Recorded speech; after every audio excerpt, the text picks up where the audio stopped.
Hello students, welcome. Class 8 में हम algebraic expression identities chapter का फर्स्ट वीडियो रिकॉर्ड कर चुके हैं, which is the introduction part. आप उसको आई बटन पे क्लिक करके देख सकते हैं। Now this is the second video और इसमें हम बात कर रहे हैं एडिशन ऑफ एक्सप्रेशन की। तो आपकी स्क्रीन पे कुछ क्वेश्चंस हैं। So what you do is आप इनको ऐड कीजिए और अगर हो सके तो मेरे लिखने से पहले आप इनका आंसर कीजिए, और वरना फिर हम इनको सीखते हैं बाद में। तो अगर हम बोलते हैं 3x + 2y 5xy, मैं आई होप कि आप भी सब आंसर लिख रहे हैं। 15x 18x 10y + 5y 15y and 2x + 5y 7xy। All right, अगर आपके आंसर इसमें से मैच करते हैं तो कंग्रेचुलेशंस, आपने एक की है बहुत wonderful mistake. And now you are about to learn from your own mistakes. वो क्या बोल रहा हूं मैं? देखो, आप में से अगर स्टूडेंट्स ने ये लिखा है 5xy, this is absolutely wrong. अगर आपने लिखा है 5x 2x + 5y is 7xy, this again is absolutely wrong. This is also wrong, right? This is correct अगर आपने ये लिखा है, और अगर आपने ये लिखा है तो this is also correct। अब ये मैंने ऐसा क्यों किया, ये मैंने ट्रैप सा क्यों बिछाया, ये मैंने ऐसा मिस्टीरियस वे में क्यों कर रहा हूँ, आपको बताता हूँ मैं। This is a very common mistake and बहुत सारे स्टूडेंट ये मिस्टेक करते हैं। ट्रस्ट मी, अभी आप 8th में हो, अगर आप थोड़ा सा अभी ध्यान दे के नहीं सीखोगे तो यही मिस्टेक क्लास 9th में और क्लास 10th में भी बच्चे कर रहे होते हैं। देखो, मैं 9th और 10th के स्टूडेंट्स को पढ़ाता हूँ and I can tell you that I mean बहुत सारे स्टूडेंट ये मिस्टेक करते हैं, और जिनके ये कॉन्सेप्ट सुपर स्ट्रांग नहीं होते हैं वो बच्चे फिर बाद में स्ट्रगल भी करते हैं। थोड़ा सा, सिर्फ थोड़ा सा एफर्ट लगा के आप इन कॉन्सेप्ट को एकदम सुपर स्ट्रांग कर सकते हो। If you want to make them super strong तो आओ मेरे साथ, करते हैं इस चैप्टर को, और बहुत ही आसान तरीके से आप इसको कर सकते हो। बहुत प्यार से करेंगे और बहुत आराम से करेंगे, कोई टेंशन नहीं, कोई स्ट्रेस नहीं, और हो जाएगा ये चैप्टर। तो इसमें गलती क्या है? देखो, गलती ये है, अगर मैं आपसे पूछता हूँ 2 एप्पल्स 2 एप्पल्स +3 ऑरेंजेस, इनको ऐड करके मुझे बताओ कि कितना आएगा। तो आप मुझे बोलते हैं सर ये तो 5 और एप्पल्स बन गए। तो कैसा लगेगा सुनने में? थोड़ा हंसने वाली बात लग रही है ना? बिल्कुल ऐसा ही होता है जब हमसे पूछा जाता है कि 2x + 3y है, तो इनको ऐड करो तो हम बोल देते हैं कि 5xy। ये कुछ कुछ और एप्पल जैसा ही है, मतलब ये ऑरेंजेस हैं, ये एप्पल्स हैं, और हमने बना दिया और एप्पल। ऐसा थोड़ा बोलेंगे। अगर 2 ऑरेंजेस और 3 एप्पल्स हैं तो हम यही बोलेंगे ना कि भाई कितने फ्रूट हैं, 2 ऑरेंजेस और 3 एप्पल्स हैं। ऐसे तो बोलने वाले हैं। So the point here is, आपने सुना होगा बार बार कि लाइक टर्म्स को ऐड किया जाता है, and that is the point here. तो हम x में x को ऐड कर सकते हैं, y में y को ऐड कर सकते हैं। तो मैंने बोला भाई 2x और 3x, मतलब कि 2 एप्पल्स और 3 एप्पल्स मिलाकर कितने हो गए, तो आपने बोला 5 एप्पल्स। अच्छा, मैंने आपसे पूछा 5 ऑरेंजेस +7 ऑरेंजेस मिलाकर कितने हो गए, तो आपने बोला 12 oranges. Now this makes sense, but this does not make any sense. It does not make any sense. Are you getting this point? तो अगर समझ में आ रहा है तो चलो आगे चलते हैं और टेस्ट करते हैं कि आपको कितना समझ में आया है। मैं थोड़े से क्वेश्चन और बनाऊंगा, थोड़े से ट्रैप और लगाऊंगा। इसके बारे में और समझ लो कि ये जो नंबर रहता है ना, कांस्टेंट, तो कांस्टेंट कांस्टेंट में ही ऐड हो सकता है। 10 में 12 ऐड हो सकता है, 2 में 5 ऐड हो सकता है, बट x में 1 ऐड नहीं हो सकता। कि हमने बोला कि 2x + 3 करें तो 2 + 3 हो गया 5x। No, this is absolutely wrong. Okay, चलो। तो बात करते हैं यहाँ पे, अगर मैं आपसे पूछता हूँ भाई व्हाट इज 5x + 10x, आपका आंसर होगा 15x, और बिल्कुल सही आंसर आपने दिया है। तो मैं एक काम कर रहा हूँ, मैं कुछ क्वेश्चंस आपके लिए लिख रहा हूँ, एंड मीनवाइल मैं क्वेश्चन लिख रहा हूँ, आप फटाफट आंसर करते चलो और फिर बाद में अपने आंसर वेरीफाई कर लेना। उसमें क्या बुराई है? सो 2x + 7x, 3x + 2 +5x + 1,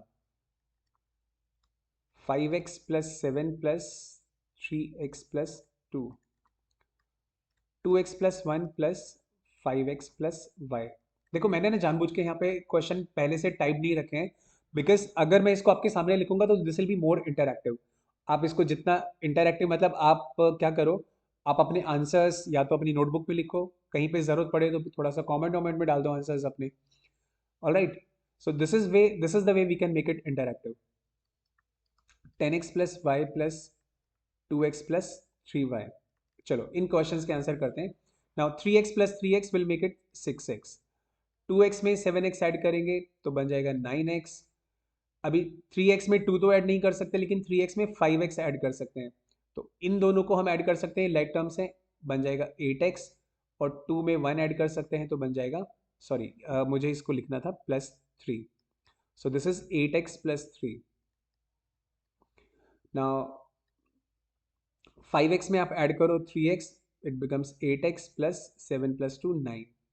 इन दोनों को ऐड कर सकते हैं, 7x प्लस क्या लिखेंगे, 1y plus, I mean 1 + y 2y, absolutely not, 7x + y + 1। और जब आप इसको ऐड करेंगे so what do you get, 10x + 2x बन जाएगा 12x एंड y + 3y बन जाएगा 4y। So this is how we attempt these questions and बहुत ईजी क्वेश्चंस हैं। आप बोलोगे कि सर टेक्स्ट बुक में तो थोड़े से और डिफिकल्ट है, कोई खास डिफिकल्ट नहीं है, बात करते हैं इसके बारे में भी। यहाँ पे आपको ना एक चीज़ जानने की ज़रूरत है। मैं आपको बोलता हूँ कि अच्छा चलो ऐड करो 10xy + 2yx, तो अब आप बोलोगे कि सर अब आप हमें फंसा नहीं सकते क्योंकि ये अनलाइक टर्म्स हैं और इसलिए हम इनको ऐड नहीं कर सकते। That would be your immediately first reply. लेकिन मैं आपको बता दूं यहाँ पर, मुझे एक क्वेश्चन का आंसर करो कि 2 × 3 अगर करते हैं तो कितना आता है, 6। बोले सर आप इतने बेसिक क्वेश्चन क्यों पूछ रहे हो, अभी समझ में आ जाएगा। 3 × 2 करते हैं तो कितना आता है, तो भी 6 आता है। तो यानी कि 2 को 3 से मल्टीप्लाई करूं या फिर 3 को 2 से मल्टीप्लाई करूं, एक ही बात है। मतलब x को y से मल्टीप्लाई करो या फिर y को x से मल्टीप्लाई करो, एक ही तो बात है ना। जब x को y से मल्टीप्लाई करते तो हम लिखते हैं xy, जब y को x से मल्टीप्लाई करते तो हम लिखते हैं yx। That means what I am saying is xy is equal to yx। You understand that?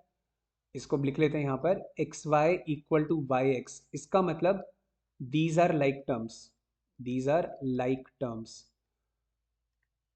अब आपको पता है कि टर्म्स किसको बोलते हैं, तो ये टर्म्स हैं, तो एक्चुअली ये लाइक टर्म्स हैं। तो इसका मतलब अब अगर ये लाइक टर्म्स है तो हम इनको लिखें क्या, जैसे ये 10xy है, ये 2yx है, तो xy लिखें कि yx लिखें, कुछ भी लिख सकते हो। लेकिन क्या प्रेफर करना चाहिए, जैसे कि हम अगर एक ऑर्डर में जाएं तो ABCD वाले ऑर्डर में जाएं तो XYZ, x पहले आता है, y बाद में आता है, तो जनरली आप इस ऑर्डर को फॉलो कर सकते हो generally. Again there is no rule, if you write 12yx even then it is correct. 12xy लिख लो या फिर 12yx लिख लो, इनकरेक्ट वो भी नहीं है। कन्वीनियंस के पर्पज से हम इसको ऐसे लिख लेते हैं। अच्छा, तो इसका मतलब अगर ऐसे होगा 5ab + 10ab, तो चलो 15ab हो ही जाएगा। लेकिन अगर ऐसे होगा कि 7ab + 20ba, so are they also equal, are they also like terms, absolutely ये भी लाइक टर्म्स हैं। तो 7 + 20 बन जाएगा 27ab, राइट। तो इसके बेसिस पे कुछ क्वेश्चंस कर लेते हैं। तो अगर मैं आपको बोलता हूँ कि चलो जी बताओ, AB - 5BA + BC - 3BC, चलो इतना सॉल्व कर लेते हैं एक बार। तो अब इसमें लाइक टर्म्स आपको ढूंढने पड़ेंगे। तो आपने देखा कि ये AB है और ये BA है, so these are like terms. ये BC है और ये भी BC है, तो दीज आर लाइक टर्म्स। तो AB और BA, तो कितना, 1 - 5 बचा -4AB, और BC - BC तो ये बचा -2BC, करेक्ट। चलो और क्वेश्चन देखते हैं। अच्छा देखो, AB - BC, इसमें ऐड करो BC - CA, और इसमें ऐड करो CA - AB। चलो ये अब आप इस क्वेश्चन को सिंप्लीफाई करो, इन तीन एक्सप्रेशन को ऐड करना है। तो चलो ऐड कर लेते हैं। तो हम बोलते हैं कि भाई AB - BC + BC - CA + CA - AB, हमने ब्रैकेट्स रिमूव कर दिए और इन सबको एक साथ हमने ऐड करने के लिए लगा दिया लाइन में। अब हम क्या करने वाले हैं, देखो भाई लाइक टर्म्स को एक साथ हमें ऐड करना रहेगा। सो this is AB and this is -AB। अभी क्योंकि आप क्लास 8 में हो ना, तो आपको ये भी बोला जाएगा, टीचर्स आपको बोलेंगे कि भाई एक काम करो, पहले लाइक टर्म्स को एक साथ लिख लो। ऐसे हम पीछे भी लिख सकते थे, हम इन सब लाइक टर्म्स को पहले एक साथ लिख सकते थे, जहाँ जहाँ पे भी लाइक टर्म्स दूर दूर हैं। Like even in this case हम इन दोनों लाइक टर्म्स को ये तो साथ साथ में लिखे हुए हैं ना। चलो इस वाले क्वेश्चन में लिख लेते हैं। तो ये AB है और ये -AB है, हमने इनको एक साथ में लिख लिया। ये माइनस बी सी है और ये प्लस बी सी है, ये तो पहले से साथ में लिखे हैं। ये माइनस सी ए है और ये प्लस सी ए है, ये भी साथ में लिखे हुए हैं। दिस इज प्लस सी ए, इसको हटा देते हैं। या ना अब देखो ए बी में से जब ए बी माइनस करेंगे तो ज़ीरो आएगा। हम इसको सिंपली ऐसे दिखा देते हैं, ऐसे कैंसिल करके दिखा देते हैं। अभी कैंसिलेशन में भी ना बड़ा पंगा रहता है कि कैंसिल करके जीरो आएगा कि वन आएगा, इसमें भी बच्चों को कंफ्यूजन है। तो मैं आपसे पूछ रहा हूँ ए बी में से ए बी माइनस करोगे तो क्या आना चाहिए? जीरो। तो कैंसिल करके यहाँ पर बचा जीरो। बी सी में से बी सी माइनस किया, मतलब ऐसा कि -5 + 5, तो ये तो जीरो ही हुआ ना। इसको ऐसे लिखो या फिर 5 - 5 लिखो, एक ही तो बात है। तो ये दोनों भी कैंसिल होकर जीरो हुआ। अभी सी ए और माइनस सी ए, तो ये भी जीरो हुआ। तो ultimately zero is the answer to this question. I think ये एनसीईआरटी का क्वेश्चन है, तो आप इसको उस एंगल से भी देख सकते हैं। अच्छा, और एडिशन में क्या क्या कर सकते हैं? अगर पावर हो तो क्या करना है? तो देखो, 10x² + 5x। तो अब तो देखो यहाँ पर एप्पल एप्पल है, कोई ऑरेंजेस नहीं है। तो हमने बोला 10 और 5, तो ये बन गया 15x² x। अच्छा, इसको x² x लिखें या फिर 15x³ लिख दें, या फिर बड़े वाली पावर लिख देते हैं तो 15x² लिख दें, या फिर नहीं नहीं, छोटी वाली पावर लिखते हैं तो 15x लिख दें। आई मीन अगर मैं आपको बोलूँ कि ए बी सी डी, इन चार में से अगर मैं एक, चलो एमसीक्यू बना देते हैं, आजकल एमसीक्यू ट्रेंड चल रहा है ना, ये इसको सिंप्लीफाई करके बताओ इन चारों में से कौन सा आंसर आएगा। और पांचवा में लिख देता हूँ नन ऑफ दीज। तो बताओ इनमें से कौन सा आंसर करेक्ट है? And the correct answer is none of these, right. अब ऐसा मैं क्यों बोल रहा हूँ? देखो, आप में से कुछ बच्चों ने तो गेस कर लिया होगा, कुछ बच्चे इसको ऐसे समझो। एक्चुअली ये और ये भी अनलाइक टर्म्स है। अब बोलोगे सर देखो अब आप चीटिंग कर रहे हो, क्योंकि आपने बोला था एप्पल एप्पल, ऑरेंज ऑरेंज, तो ये तो दोनों एप्पल हैं या ये दोनों ऑरेंज है, तो ये तो दोनों लाइक टर्म हुए ना, एक ही तो वेरिएबल है। मैं बोलूँगा हाँ आपकी बात ठीक है, लेकिन मैं आपको बोलता हूँ हमारे पास है 10 ट्रक, 10 ट्रक्स ऑफ एप्पल, और प्लस हमारे पास है 5 बास्केट्स ऑफ एप्पल। तो अब आप क्या बोलोगे मेरे को कि सर हमारे पास क्या है? हमारे पास है 15 बास्ट्रक्स। अगेन एक नई यूनिट थोड़ा ना बनाओगे आप ऐसा मिक्स करके। मतलब आप बात को समझो, ऐसा थोड़ा फनी लग रहा है सुनने में, बट बात यही है भाई। 10 ट्रक और 5 बास्केट को थोड़ी आप ऐड कर सकते हो। ऐड करने के लिए कुछ एडिबल यूनिट्स भी तो होने चाहिए ना, राइट। ऐसे ही हम किसी को भी उठा के कहीं पे भी ऐड कर देंगे, that doesn't make any sense. तो ये प्रैक्टिकल समझना बहुत ज़रूरी है इसको। तो 10 trucks plus 5 baskets, no no, this is not possible to add them. तो दैट इज वाई हम बोलते हैं कि ये भी अनलाइक टर्म्स हैं। x² और x ये भी कैसे टर्म्स हैं? These are unlike terms, they can not be added with each other. I hope that make sense. So if that really make sense, तो कुछ क्वेश्चन कर लेते हैं। तो बोलो मेरे को कि 15x² + 10x - 7x² - 5x, चलो इनको ऐड करके बताओ। तो अगर इनको आप ऐड करोगे तो सबसे पहले क्या करोगे? देखो आप छोटी क्लास में मतलब 8th क्लास में हो अभी, तो आप क्या करो, 8th क्लास के हिसाब से आपको इनको लिख लेना चाहिए एक साथ में। तो 15x² - 7x² को एक साथ लिख लो, प्लस 10x - 5x, इनको एक साथ लिख लो। अब ये दोनों लाइक टर्म्स हैं, तो 15 - 7 मतलब 15 ट्रक आपके पास आए, 7 ट्रक चले गए, तो अभी कितने ट्रक बचे? 8 trucks of Apple. Plus basket में कितने बचे भाई? 10 बास्केट आई थी, 5 बास्केट चली गई, तो मतलब 5 बास्केट। ऐसा सुनने में थोड़ा आपको फनी लग सकता है, but I am trying to make it little practical. तो अभी आंसर कितना आ जाएगा? 8 + 5 13x³ no, it's not the case, right. This is the answer. अच्छा, कुछ बचे, अरे मैंने आपको ये तो बताया नहीं कि इसमें फिर होना क्या चाहिए। 10x² + 5x, अब इसमें आंसर क्या लिखें? आंसर तो भाई इसमें ये है ना कि it can not B solve further, ये ऑलरेडी सॉल्व है, ये ऑलरेडी सिंप्लीफाइड है, इसको आगे सिंप्लीफाई कर ही नहीं सकते। सो इसका आंसर होना चाहिए can not B solve further. Correct. चलो और क्वेश्चंस करते हैं। सो ये यहीं पर आंसर है। हमें देखो पता है, मैं बता रहा हूँ इसमें बच्चे मिस्टेक क्या करते हैं, अब उस मिस्टेक को समझो। क्लास 8, 9, 10, मैं कम से कम इन 3 क्लासेस के बारे में बात कर रहा हूँ। What do the students do, उनको पता ही नहीं होता कि रुकना कहाँ पे है। ठीक है, मैं ये क्यों बास ट्रक और क्यों और एप्पल वाली बातें कर रहा हूँ, बिकॉज जब इस तरह के क्वेश्चन को सॉल्व करते हैं ना, स्टूडेंट्स आपस में चीज़ें मैस कर देते हैं। जैसे इसको स्टार्ट किया यहाँ तक ले आए, और उसके बाद ये आंसर लिख देते हैं। मैंने बहुत बच्चों को लिखते हुए देखा है। तो they do not know actually where to stop. इसीलिए इन कॉन्सेप्ट को डिस्कस करना बहुत ज़रूरी है, राइट। चलो आगे चल रहे हैं, और कुछ और क्वेश्चन कर लेते हैं इसके। So now my next question is 2x³ minus 5 minus 8x³ minus minus 15। Okay, this is your question. अभी थोड़े छोटे छोटे क्वेश्चन ले रहा हूँ, फिर बड़े बड़े क्वेश्चन भी लेंगे। So what should be the answer now. तो आप इन लाइक टर्म्स को एक साथ लगा सकते हो, वरना डायरेक्ट आंसर भी कर सकते हो। आपने इन दोनों को एक साथ लगा लिया, -5 और -15 को एक साथ लगा लिया। So now 2x³ minus 8x³ कितना हो गया, -6x³ और -20। This is the answer, correct. Moving ahead, आप मुझे बोलो कि 10x⁻100 minus 8x⁻50 plus 7x⁻100 and minus 10x⁻50 कितना आंसर होगा। तो देखो भाई, सिंपल सी बात है, ये दोनों लाइक टर्म्स हैं, इनको एक साथ सॉल्व करो।